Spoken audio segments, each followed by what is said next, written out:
Hello, welcome to the Health and Healing tutorial on Cushing syndrome and Cushing's disease. We hope you find this video both interesting and informative. To help you focus on the most important concepts, this red exclamation point will appear beside details we feel might come back to haunt you during the final exam. Also, remembering these points might give you an edge in the upcoming presentation's grueling pop quiz. In our case study, Charlotte Easton, a 32-year-old African-Canadian woman, presents to the ER complaining of a persistent headache and concerns about a 30-pound abdominal area weight gain over the last 6 weeks. Her current symptoms include headache, weight gain, facial hair growth, muscle weakness, excessive thirst and appetite, depression, and low energy.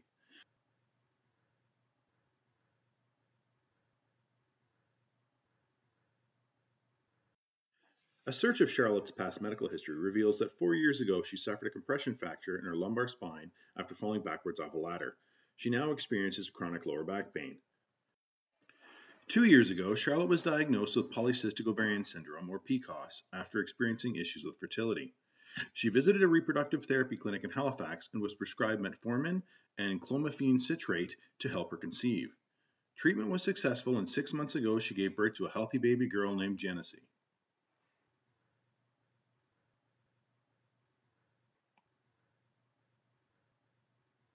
When Charlotte arrived in the ER, her medications included oral contraceptives, spirulactone, eflornithine, isotretinoin, rosuvastatin, oxycodone, and lorazepam.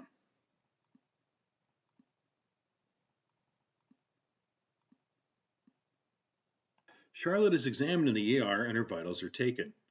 Her values are found to be a pulse of 85 beats per minute, her blood pressure is 185/105, which is high, her weight is 164 pounds, and her body mass index is 32, which falls in the obese range.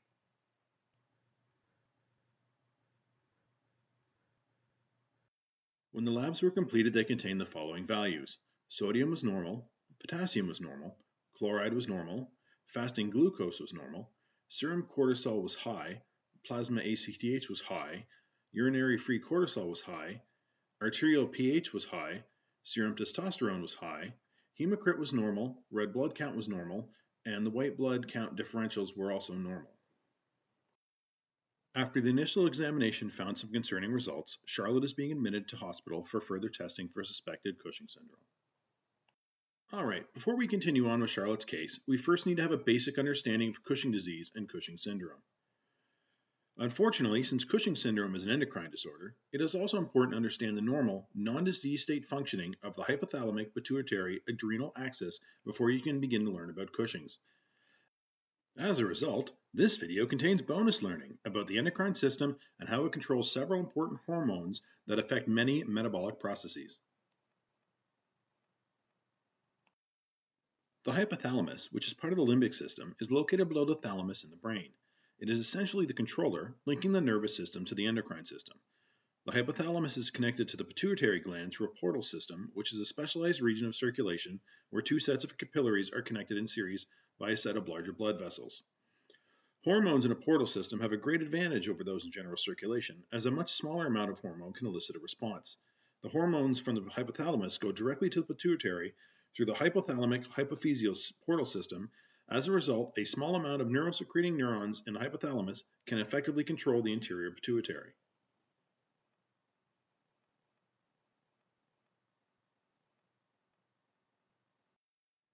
The different hormones released by the hypothalamus each in turn stimulate the pituitary gland to release a corresponding hormone. Thyrotropin, releasing hormone TRH, releases thyroid-stimulating hormone TSH. Corticotrophin, releasing hormone CRH, releases adrenocorticotropic hormone ACTH. Growth hormone releasing hormone GHRH, also known as somatocrinin, releases growth hormone GH, also known as somatotropin. Somatostatin inhibits the release of growth hormone.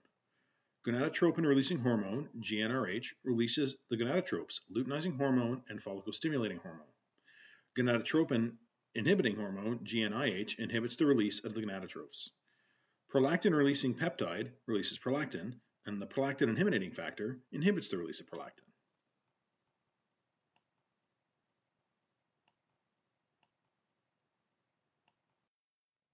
The amount of pituitary hormones released are controlled through a negative feedback loop. In long loop negative feedback, high levels of the final hormone are able to inhibit the release of the first stage tropic hormones, which in turn inhibit the release of the final hormone. In short loop negative feedback, high levels of tropic hormone stimulate the hypothalamus to stop releasing the initial neurohormone, which in effect inhibits the release of the final hormone.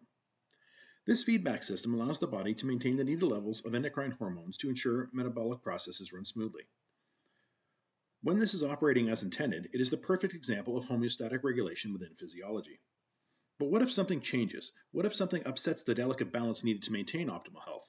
What would happen to the system then? In Cushing syndrome and Cushing disease, an excess amount of glucocorticoids, primarily cortisol, in the body wreak havoc on normal metabolism. In a healthy individual, the hypothalamus secretes CRH based on circadian rhythms or stress, which causes the anterior pituitary to secrete ACTH, which in turn stimulates the adrenal glands to release cortisol into the bloodstream. Levels are maintained through long-loop negative feedback. This normal pathway is interrupted in one of three ways: ACTH-dependent, ACTH-independent, and iatrogenic mechanisms. Each type of Cushing's causes a chronic oversecretion of cortisol, androgens, and 11-deoxycorticosterone by the adrenal cortical glands. This oversecretion is directly responsible for the clinical features of Cushing's disease.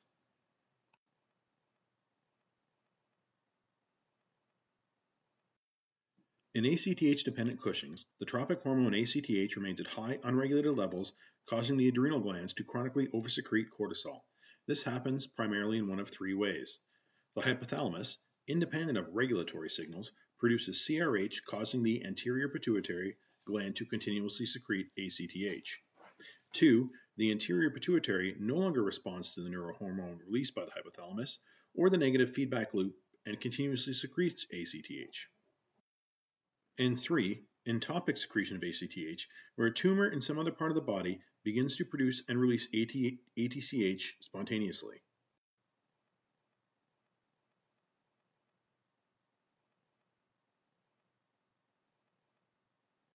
In ATCH-independent or adrenal Cushing syndrome, the adrenal glands oversecrete cortisol with no tropic hormone input.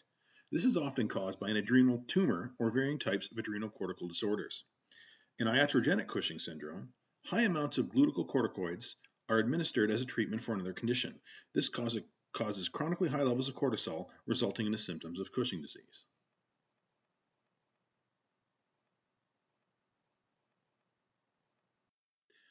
In our case study, based on her high plasma ACTH, Charlotte has ACTH-dependent Cushing syndrome. To determine if this excess level of ACTH is being secreted by the pituitary gland, an inferior petrosal sinus sampling is conducted. This diagnostic test removes a fluid sample from the inferior petrosal sinus cavity, and since the pituitary gland drains into this sinus, increased ACTH levels as compared to peripheral levels would indicate an oversecretion of pituitary ACTH. However, if ACTH levels in the petrosal sinus have been equal or less than peripheral levels, it would indicate an ectopic source such as a tumor. Charlotte next has an MRI scan of her brain to see if the high pituitary ACTH level is being caused by a hypothalamic or pituitary tumor. The MRI reveals a 7 by 5 millimeter microadenoma on the left side of her pituitary that has reached the medial wall of the left cavernous sinus with no evidence of invasion. This means Charlotte has Cushing disease and not Cushing syndrome. As a convention of terminology, Cushing's disease is used to denote a pituitary adenoma, which causes 80% of ACTH-dependent cases.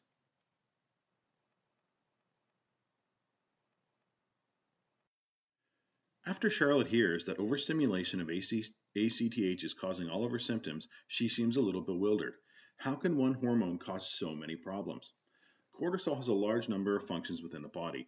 It increases protein and collagen breakdown, glucogenesis, liver glycogen deposits, insulin resistance, sodium and water retention, and osteoclast activity. It also decreases luteinizing and follicle-stimulating hormones, growth hormone, vitamin D and calcium absorption, osteoclastin formation, and immune system activity. So how do these actions of cortisol relate to Charlotte's symptoms?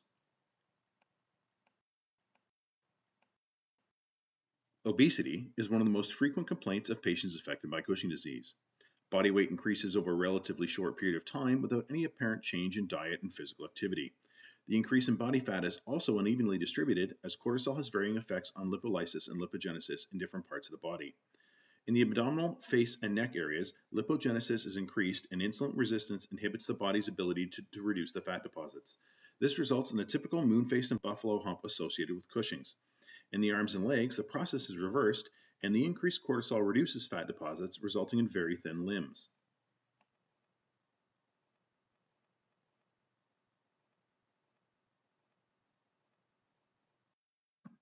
Fatigue and weakness is a common complaint in Cushing's patients. In well-developed Cushing's disease, muscle atrophy is evident especially in the lower limbs. However, the exact mechanisms of action on how the disease causes muscle wasting is not well understood. It is currently believed that high levels of ACTH-related glucocorticoids interfere with the functioning of the fork-head box or FOX series of intermuscle proteins. This results in muscle atrophy and weakness.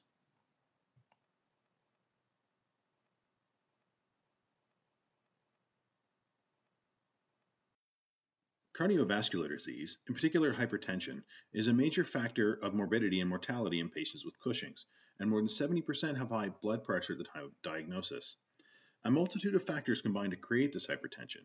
One factor is a retention of sodium due to the effects of glucocorticoids on the kidneys, which leads to the expansion of extracellular space and edema in the extremities.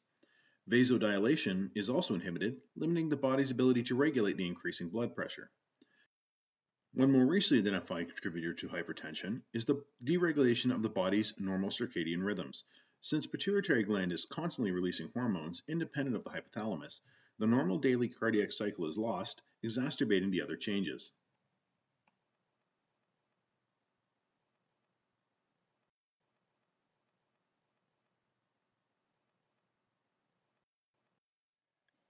Idiopathic intracranial hypertension can also occur in individuals with Cushing's.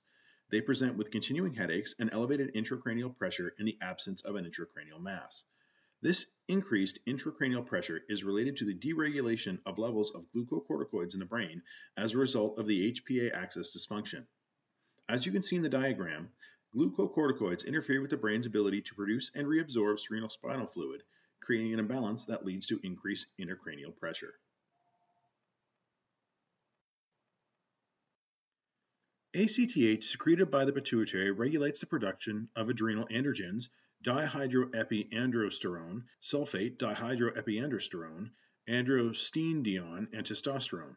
Overproduction of these androgens can transform small venulous hair follicles, which are the short, thin, slate-colored, and barely noticeable hair that develops over most of a person's body, into the larger terminal hair follicles as seen during the growth of beard, pubic hair, and axillary hair after puberty.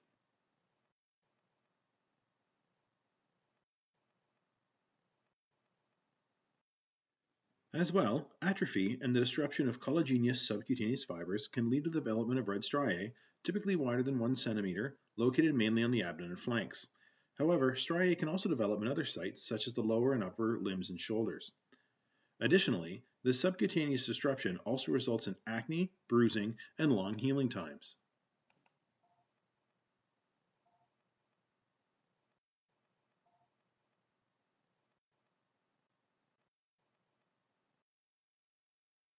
Infertility is relatively common in Cushing's disease, involving complex mechanisms which differ to some extent depending on the cause of the hypercortisolism.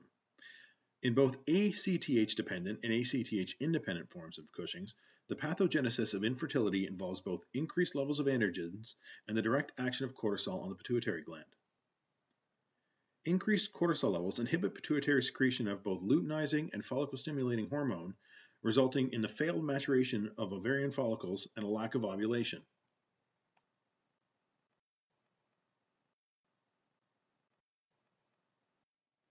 After hearing the explanation of the causes for all the symptoms of Cushing's disease, Charlotte comments that it appears Cushing's is almost identical to a condition she already has, polycystic ovarian syndrome.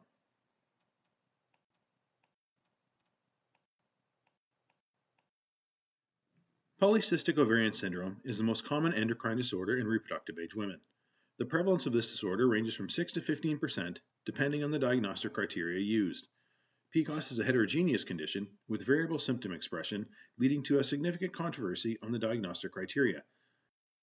Every individual experiences varying severity in their symptoms, and management needs to be tailored according to the patient's preferences.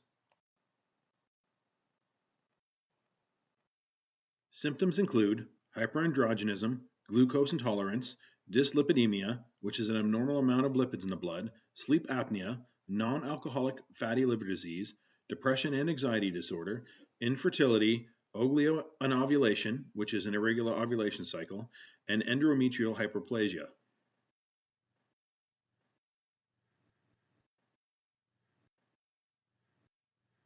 While the mechanisms of PCOS are not fully understood, it is believed to be caused by a dysfunction in the pituitary, resulting in an insensitivity to hypothalamic gonadotropin releasing hormone GnRH.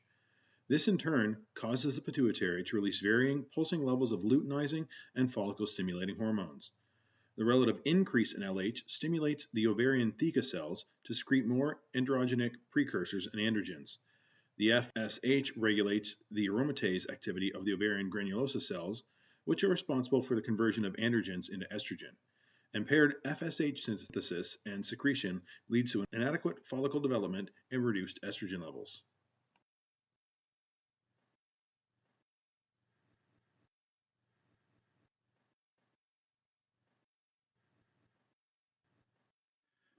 There is some debate on how polycystic ovarian syndrome is diagnosed, and currently there are three separate diagnostic definitions.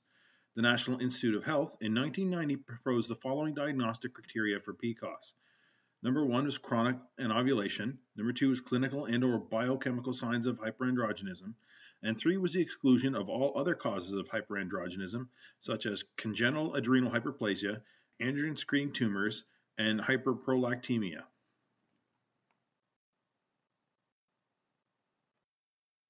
The European Society of Human Reproduction and Embryology and the American Society of Reproductive Medicine released a different diagnostic tool in 2003, where 2 out of the 3 criteria would be needed to make a diagnosis after the exclusion of the other causes of hyperandrogenism. Number 1 was oligoanovulation and/or anovulation, clinical and/or biochemical signs of hyperandrogenism, and polycystic ovarian morphology by ultrasound. The criteria for polycystic ovarian morphology recommends the presence of 12 or more follicles in each ovary measuring 2 to 9 millimeters in diameter and or increased ovarian volume greater than 10 milliliters. This concept can be viewed in the diagram.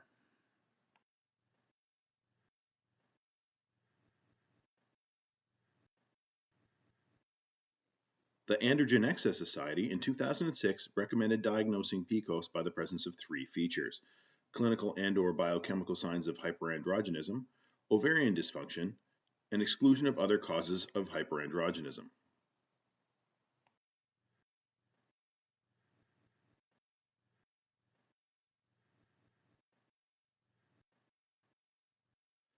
While it is technically possible that women may both have pituitary adenoma and PCOS, in Charlotte's case it is more probable that PCOS was a misdiagnosis, when she in reality had a very small pituitary adenoma and was in the early stages of Cushing's. This is not an uncommon scenario, and a study by Branson et al. In the European Journal of Obstetrics, Gynecology, and Reproductive Biology identified that 50% of patients within their study were initially incorrectly diagnosed with isolated PCOS when they in fact had Cushing's disease.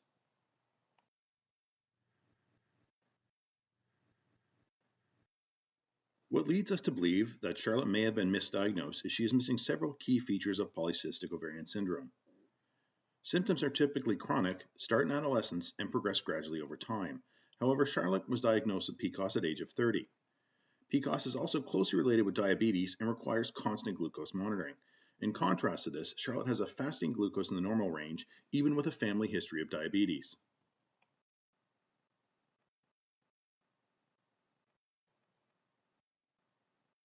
While we suspect that Charlotte never had PCOS, without the detailed medical history surrounding the initial diagnosis, it is impossible to say for certain. At the time, in order to rule out Cushing's disease, the medical staff should have tested blood cortisol, midnight saliva cortisol, and ACTH levels, as well as performing the inferior petrosal sinus sampling to rule out Cushing's disease. A transvaginal ultrasound should also have been conducted to confirm the polycystic ovarian morphology and increased ovarian volume that is common in PCOS. However, our case study does not contain any information surrounding the original diagnosis.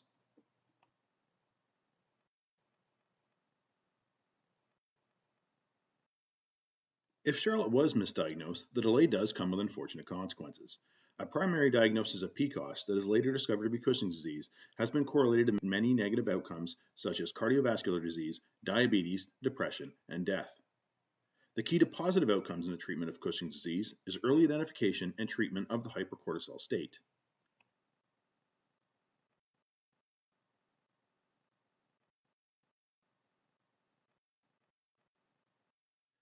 Regardless of her past diagnosis, Charlotte needs to be treated for the pituitary microadenoma that is the cause of her Cushing's disease. The first-line treatment for pituitary adenomas is transvenodal selective tumor resection. If the microadenoma is non-invasive, as in Charlotte's case, the prognosis for full recovery is excellent. However, the success of TSS depends on the surgeon's expertise because the tumor might be small and difficult to recognize. There is also the risk of pituitary damage and the possibility of the tumor reforming if the adenoma is not fully removed.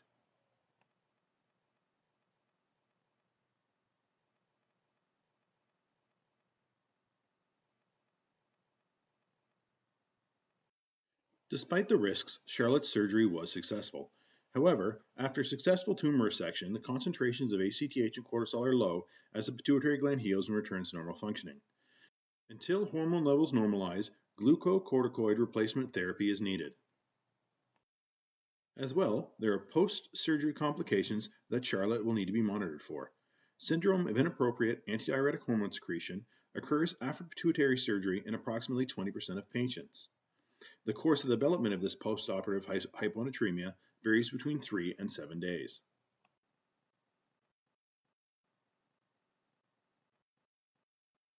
Eight weeks after surgery, Charlotte has lost 8.6 pounds and her physical symptoms of Cushing's are slowly fading. It may take up to a year for her hormone levels to completely normalize and the symptoms to resolve. The need for lifelong monitoring of her hormone levels to ensure the microadenoma does not return has Charlotte feeling anxious and depressed. I hope those of you who are still awake and have reached this part of the video have enjoyed meeting Charlotte and learning about Cushing's disease and PCOS. In the next section, you will learn about the pharmacology involved in both conditions.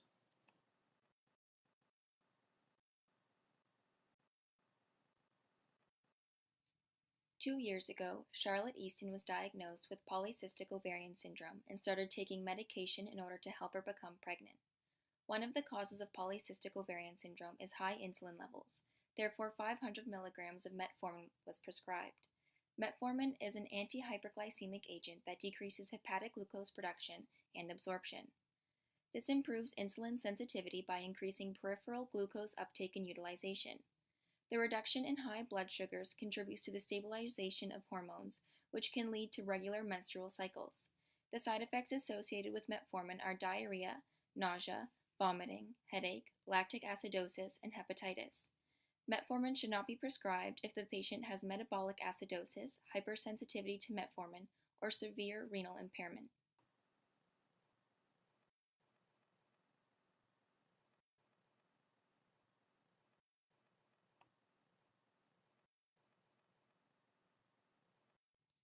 The second medication that was prescribed was 100 milligrams of clomiphene citrate that is usually taken from day 2 to 7 of the menstrual cycle for 3 cycles. Clomiphene citrate is an ovulatory stimulant that competitively binds to estrogen receptor binding sites in the hypothalamus.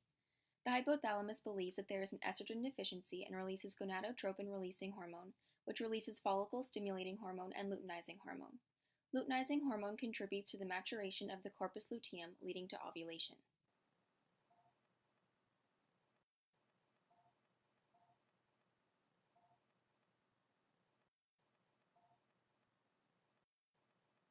Clomiphene citrate can cause abdominal bloating, abdominal discomfort, nausea, vomiting, visual disturbances, pain in the breasts, pancreatitis, ovarian cancer, and menstrual irregularities.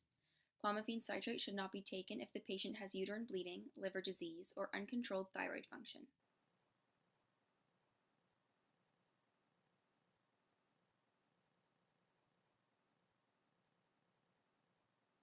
Charlotte Easton's current medications are an oral contraceptive, spironolactone, eflornithine hydrochloride cream, isotretinoin, rosuvastatin, oxycodone, and lorazepam.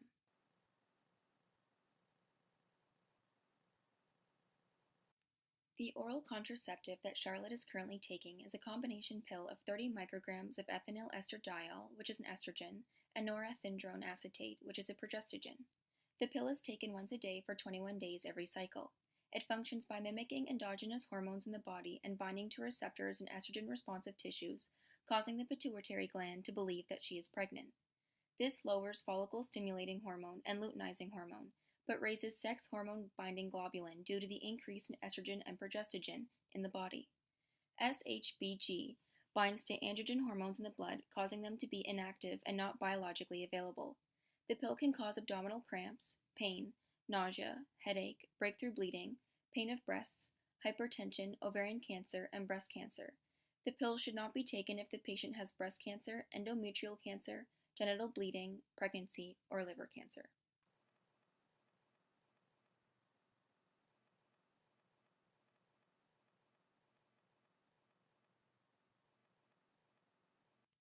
Spironolactone, which is most commonly used as a diuretic, is also used as an anti-androgen agent in order to reduce facial hair and acne caused by PCOS. It functions by suppressing androgen biosynthesis by interfering with 17-hydroxylase activity and competitively inhibiting 5-alpha reductase activity. The hair becomes smaller, finer, and unpigmented. Spironolactone can cause irregular periods, Stevens-Johnson syndrome, breast cancer, hyperglycemia, hyperkalemia, hyponatremia, and disorder of electrolytes. Spironolactone should not be used if there is insufficient renal function or hyperkalemia.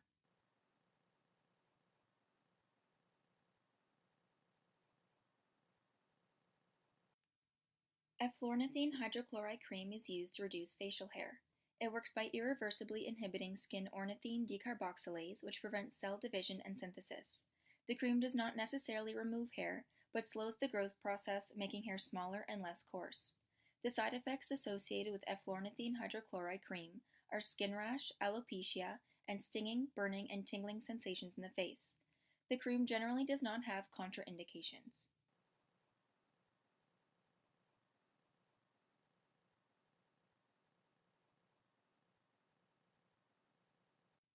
Isotretinoin is a powerful drug used to treat severe acne.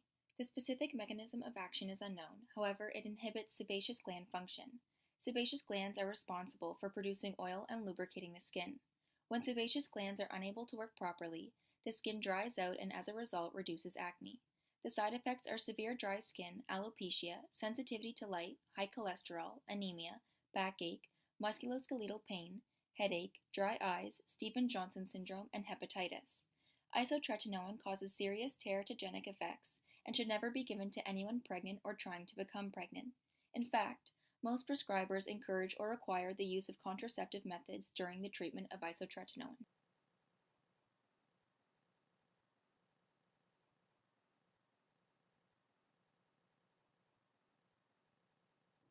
Another one of the medications Charlotte has been prescribed is called rosuvastatin. She is taking a dose of 20 milligrams orally once daily. This medication is a selective and competitive inhibitor of HMG coenzyme A reductase, which is the rate-limiting enzyme that converts 3-hydroxy-3-methylglutarate coenzyme A to mevalonate, which is a precursor of cholesterol. Rosuvastatin produces lipid-modifying effects by increasing the number of LDL receptors on the cell surface, enhancing the uptake of LDL and inhibiting the synthesis of VLDL. This drug reduces the amount of free-floating fats in the blood. Adverse effects include abdominal pain, constipation, nausea, dizziness, headaches, hepatitis, increased liver enzymes, and liver failure. Contraindications of this medication include liver disease or unexplained persistent elevation of liver transaminase levels, breastfeeding, pregnancy, or potential for pregnancy, and any hypersensitivities to this drug.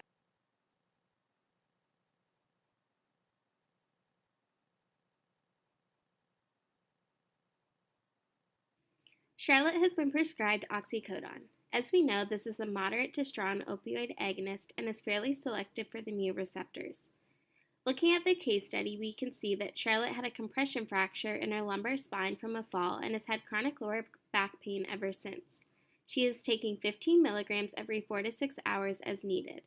Adverse effects of this medication is constipation, abdominal pain, decrease in appetite, vomiting, dizziness, headaches, and more serious side effects include respiratory depression, tolerance, or physical dependency. Contraindications for this medication are acute or severe bronchial asthma, gastrointestinal obstruction, including paralytic ileus, and respiratory depression.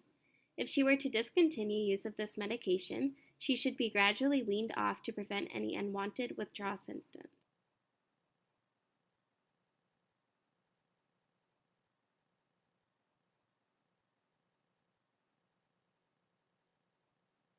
Charlotte has been experiencing anxiety related to her acne and hair growth. She has been prescribed 1 milligram of lorazepam 3 times a day as needed, and this is an oral medication. Generally, for anxiety, lorazepam is initially prescribed at 2 to 3 milligrams per day divided into 2 to 3 daily doses. For maintenance, the dose can be increased to between 2 and 6 milligrams per day, again divided into 2 to 3 daily doses. The dose can vary from 1 to 10 milligrams per day. Lorazepam is a benzodiazepine and is generally used as an anti-anxiety, sedative, or anticonvulsant agent. This drug binds to the GABA benzodiazepine receptor complex without displacing GABA. This drug binds to the receptor to improve GABA's attraction to the GABA benzodiazepine receptor complex. This medication is able to calm the central nervous system with little effect on the respiratory or cardiovascular system.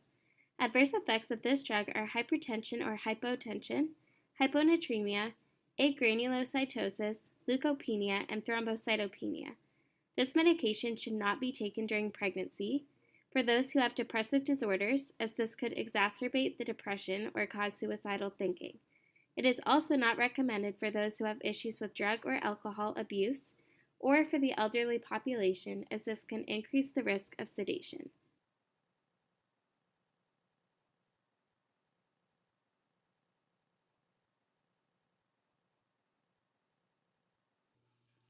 Mifepristone has been prescribed to Charlotte. She is taking an oral dose of 300 milligrams 2 times a day. The recommended initial dose is 300 milligrams once daily and is tolerated best when taken with food. As tolerance increases and based on clinical response, the dose can be increased in 300 milligram increments up to a maximum oral dose of 1200 milligrams. Dose increases should only be done once every 2 to 4 weeks. This drug can be used to cause an abortion. It competitively inhibits the actions of progesterone at progesterone receptor sites, therefore resulting in termination of pregnancy. However, Charlotte has been prescribed this medication for her Cushing's disease. At higher daily doses, it is beneficial for the treatment of hyperglycemia secondary to hypercorticolism in patients with Cushing's disease. It is a glucocorticoid receptor antagonist, blocking the effects of cortisol. Adverse effects of this drug include hypertension or hypotension, tachycardia, adrenal insufficiency, constipation, decreased appetite, nausea, uterine cramping, and abnormal vaginal bleeding. Contraindications of this medication include chronic adrenal failure, pregnancy or chance of becoming pregnant, IUD, and pre-existing vaginal bleeding.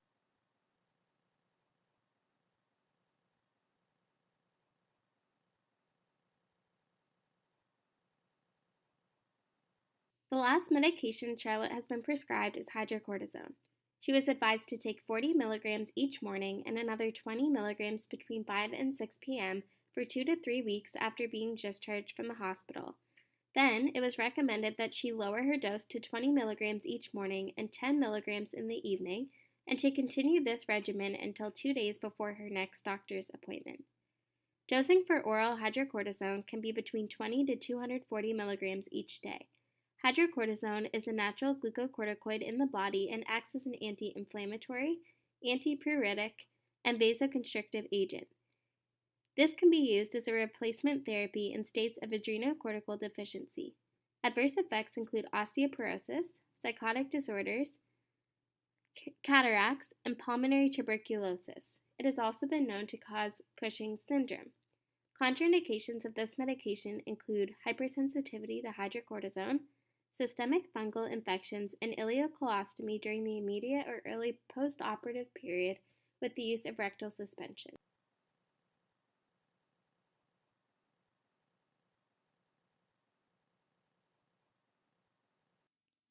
With Charlotte's new diagnosis, she has become frustrated with how effective the drugs are and read online about 3 alternative methods that have helped other people who are diagnosed with Cushing's disease.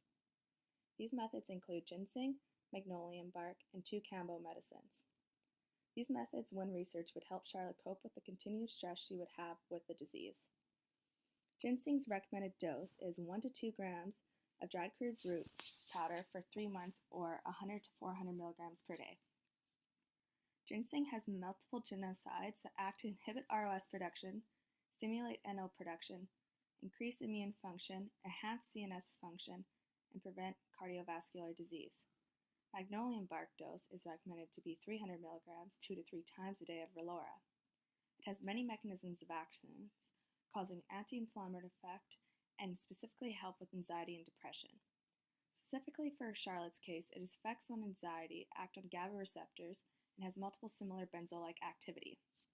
The last chemotherapy Charlotte was interested in was traditional Chinese medicine therapy called Cambo herbal remedies.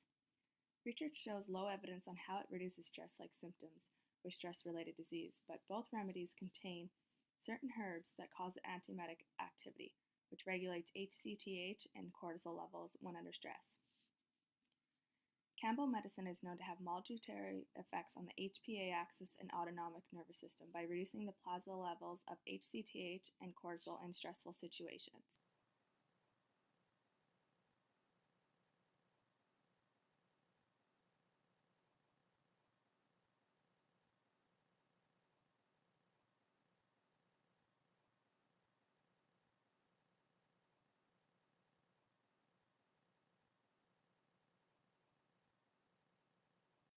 And that concludes our overview of Charlotte's case study and Cushing's disease.